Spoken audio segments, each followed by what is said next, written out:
परदेसी, ओवरसीज, बहुत अरसे बाद अब जब अपने घरों को वापस लौटते हैं तो उनको जो बच्चे मिलते हैं वो खुद सर होते हैं।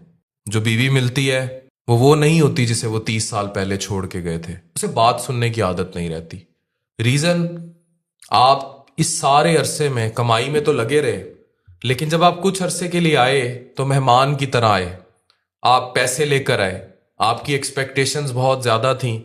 आपको उस जो 1-2 महीने के लिए आप बीच में आते रहे, आपको मेहमान की तरह ट्रीट किया जाता रहा, आपके गिफ्ट्स एंजॉय किए जाते रहे। और जब आप वापस गए तो इस बात पे भी टॉलरेबिलिटी कि अभी तो अब्बे ने चले जाना है।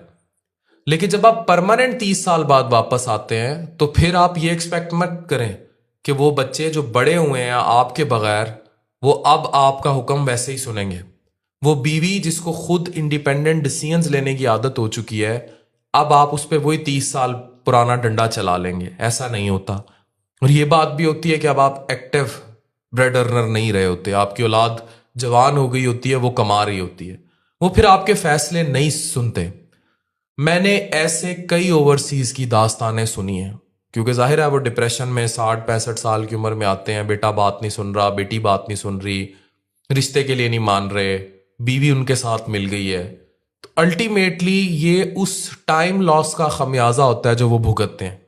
इसलिए मैं बार बार ओवरसीज परदेसी भाइयों को एक बात समझाता हूं, क्योंकि मुझे ओवरसीज बहुत सुनते हैं कि या तो अपनी बेगमात और बच्चों को साथ ले जाएं बाहर, या फिर उनके पास यहां कम में रह के गुजारा करने की आदत डालें।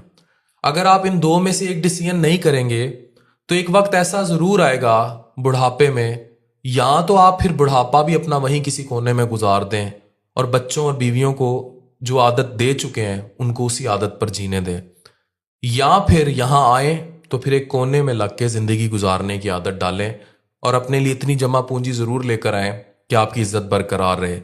ये हर ओवरसीज की कहानी नहीं है, लेकिन बेशतर ओवरसीज परदेसी भाई जब डिप्रेशन का आके शिकार होते हैं तो वो इस चीज से गुजरते हैं। और शायद कोई उनको ये बात बावर कराने वाला नहीं जो मैं आज उनको बता रहा हूं कि आपने अपनी जवानी में अपनी मशीनरी की, अपनी रनिंग मशीनरी की जिंदगी देखी है। जब आप एक्टिव हैं, कमा रहे हैं, आपने अपना वो लागिर बुढ़ापा नहीं देखा। मैंने देख लिया, क्योंकि मेरे पास लोग उस एज ब्रैकेट के भी आते हैं जो शदीद डिप्रेशन, इस्तराब का शिकार होते हैं। ये नहीं कि उनके बीवी बच्चे उनसे प्यार नहीं करते, वो करते हैं, लेकिन उनको हुक्म डंडा सुनने की आदत नहीं रहती। और ये चीज़ फिर बहुत सारे घरों में बहुत सारे मसलों को जन्म देती है। इस बात का ज़रूर ख्याल रखें कि बाप की परवरिश का साया उसकी फिजिकल प्रेजेंस की सूरत में बड़ा ज़रूरी होता है। वो ना हो तो फिर इन दी एंड बाप को भी भुगतना पड़ता है। Thank you very much.